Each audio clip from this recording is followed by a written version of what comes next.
So that the defense is captain. Yeah. What? I don't know. I heard he saved a bunch of guys on defense to get that captain.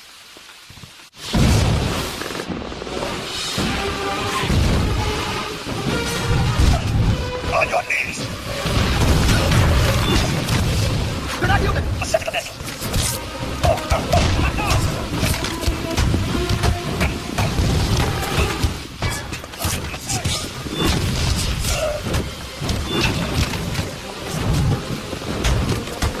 Suck on that, Fritz!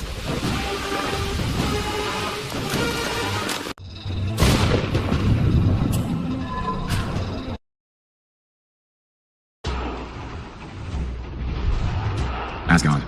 proud and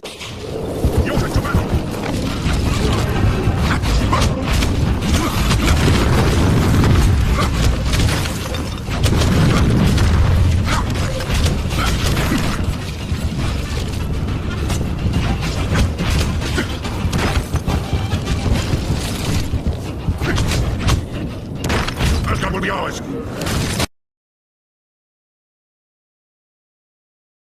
ជម្រាបសួរ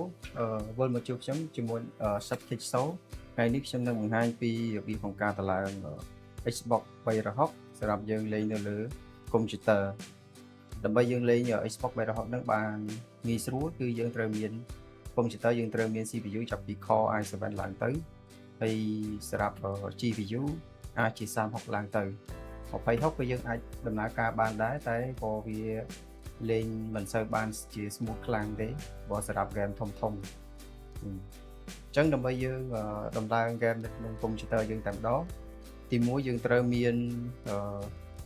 ត្រូវទាញយក resource ចំនួន3ទី1គឺ Senior Manager ដែលយើងអាចធ្វើការទាញនៅលើអ៊ីនធឺណិតបានយើងអាចធ្វើការទាញជាអ៊ីនធឺណិតបានគឺវានឹងបង្ហាញជាទាំងម៉ានុយបែបនេះទី2គឺយើងត្រូវ install Senior Canary វាជាកម្មវិធីសម្រាប់ឲ្យយើងធ្វើការrun ដើម្បីដំណើរការ game Xbox 360បានហើយចំណុចទី3នោះគឺជា ROM game 360 Xbox 360ដែលយើងអាចធ្វើការ download ទៅតាម game ដែលយើងចង់លេងបាទអញ្ចឹងយើងនេះក៏យើងអាចទាញបានទៅលើអ៊ីនធឺណិតដូចគ្នាវាមានជា soft មានអីដូចគ្នាបាទអញ្ចឹងយើងធ្វើការដំឡើងនៅ software អញ្ចឹងដំបូងឡើយយើងតម្លើង Senior Manager នេះមកបាទអញ្ចឹងកន្លែងនេះយើងអាចធ្វើការ continue ទៅយើងចង់ជា sim របស់យើងចង់ជា dark ឬក៏ឡើងអូខេអញ្ចឹងបន្តមកទៀតយើងត្រូវធ្វើការ check ទៅលើ about ដើម្បីយើងធ្វើការ update check update បាទ update ទៅលើ Senior Manager ហ្នឹងហើយចំណុចទី2ហ្នឹងគឺយើងចាប់ដើមធ្វើការទៅ install នៅ Senior Canary ដែលវាមានស្រាប់នៅក្នុង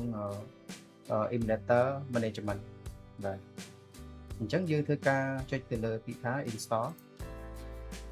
អញ្ចឹងចាំពេលវា install ចប់បាទវានឹង load message ជា successfully អូខេអញ្ចឹងយើងបានធ្វើការដំឡើងនៅ Senior Canary ហើយបាទយើងអាច open Senior Canary បានប៉ុន្តែវាជាផ្ទាំង console ទៅតែម្ដងវាអត់មាន source អីទេហើយយើងអាច select ទៅលើ game library បែបនេះប៉ុន្តែដោយសារយើងអត់ទាន់បាន add អញ្ចឹងយើងចាប់ផ្ដើមធ្វើការ add នៅ game library ចូលទៅក្នុងហ្នឹងអូខេអញ្ចឹងយើងធ្វើការចុចទៅលើ trackbar នេះហើយយើងយកពាក្យថា scan directory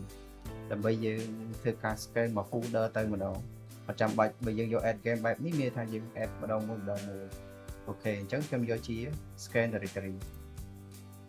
អញ្ចឹងពេលយើងចូលក្នុង scan directory យើងត្រូវ select ទៅលើ folder មួយណាដែលយើងបានរក្សាទុក file ROM disk game ហ្នឹងជា file ISO បាទអញ្ចឹងខ្ញុំរក្សាវានៅក្នុង drive C ហើយយកកន្លែង emulator បាទហើយនេះជា folder ដែលខ្ញុំរក្សាទុកបាទអូ តមកទៀតយើងចុចថា select folder ដើម្បីយើងឲ្យវា access ចូលអញ្ចឹងយើងធ្វើការរងចាំវាបន្តិចដើម្បីវាធ្វើការ add game ទៅក្នុង library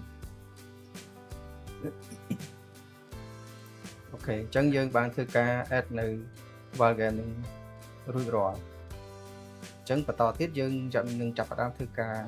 កំណត់និង configuration កន្លែងមួយចំនួនដើម្បីឲ្យវាដំណើរការស្រួលជាងនេះអញ្ចឹងបន្ទាប់ពីយើងបាន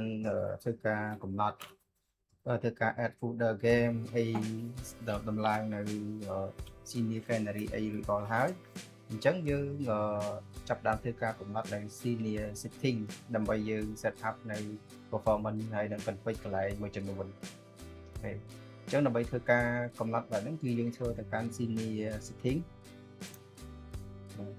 អញ្ចឹងត្រង់កន្លែងនេះវាមានជា audio ដែលយើងចង់កំណត់ audio system នេះយើងចង់ឲ្យវាចេញជាប្រភេទបែបណា STL ឬក៏ផែនខាងក្រៅតែបើសិនបើយើងយក any វានឹងធ្វើការ detect ដោយស្វ័យប្រវត្តិអូខេ CPU ហើយ display យើងចង់ឲ្យវា full screen ឬក៏កំណត់បែបណាវិញគឺយើងអាច check change ទៅលើហ្នឹងហើយសម្រាប់ CPU នេះយើងចង់យកជា any ក៏បានប៉ុន្តែជា recommend យើងគួរយកវាជា Vulkan បាទ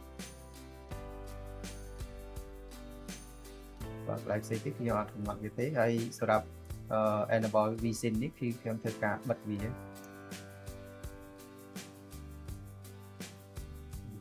មានការកំណត់ SO relative recent mode អីផ្សេងៗដែលយើងអាចធ្វើការ check ហើយនឹង test មើលទៅតាមម៉ាស៊ីនជាក់ស្ដែងបាទហើយត្រង់ចំណុច HID នេះមានថាកន្លែង input output củaវាអញ្ចឹងតាក់ទងនឹង input system ហ្នឹងគឺសំដៅទៅលើcontroller ដែលយើង input ចូលបាទជាទូទៅយើងយក any ហ្នឹងវានឹងធ្វើការ detect ឲ្យយើង auto មិនថាយើងភ្ជាប់ដៃ Bluetooth ឬក៏ដៃ game USB ទេអញ្ចឹងយើងអាចធ្វើការកំណត់កន្លែងនេះបានបើសិនបើយើងគិតថាយើងចង់ជ្រើសរើសតែម្ដងគឺយើងអាចជ្រើសបានយើងយកពាក្យថា input សំដៅលើcontroller ដែលយើងភ្ជាប់ពីខាងក្រៅ Bluetooth ឬក៏ USB បាទហើយបើសិនបើយើងអត់មានទាំងអស់ហ្នឹងទេយើងអាចកំណត់វាជាបើកនៅ keyboard mode ដែរបាទប៉ុន្តែយើងបើក keyboard mode ហ្នឹងក៏យើងត្រូវតែកំណត់ប៊ូតុងមួយចំនួន map ឲ្យត្រូវនឹង keyboard របស់យើងដែលយើងចង់បានបាទឧទាហរណ៍ដូចកន្លែងនេះអីវាមាន A button ដែលយើងចង់កំណត់បែបណាយើងអាចធ្វើតេស្តកំណត់ទៅតាមហ្នឹងយើងចង់ A button ចេញឲ្យវាធ្វើឲ្យចេញជា key មួយណាក៏យើងអាចកំណត់តាមហ្នឹងដូចគ្នាអញ្ចឹងសម្រាប់ការបង្ហាញនេះបន្ទាប់ពីយើងធ្វើការកំណត់អីមួយចំនួនហើយយើងអាចទៅពាក្យថា save setting យើងបាទអញ្ចឹងបន្ទាប់ពីយើងធ្វើការកំណត់នៅ setting កំណត់ graphic កំណត់ setting config មួយចំនួនរួចរាល់ហើយយើងអាចចូលទៅក្នុង game library ហើយយើងអាចធ្វើការបើកបានអញ្ចឹងកន្លែងនេះគឺយើងអាចធ្វើការកំណត់ការ view របស់យើងធំឬក៏តូចអញ្ចឹងដើម្បីយើងធ្វើការបើក game នឹងបានយើងគ្រាន់តែ double click 2ដងយើងគ្រាន់តែ click ពីលើ game ណាមួយដែលយើងចង់លេងនោះចំនួន2ដងមកបាទអញ្ចឹងយើងអាចបើកចូលលេងបានតែនេះយើងអាច open យើងធំបានទៅតាម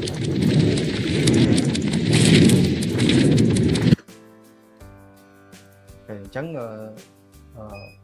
ការបង្ហាញមានតែប៉ុណ្្នឹងទេបាទសូមអរគុណ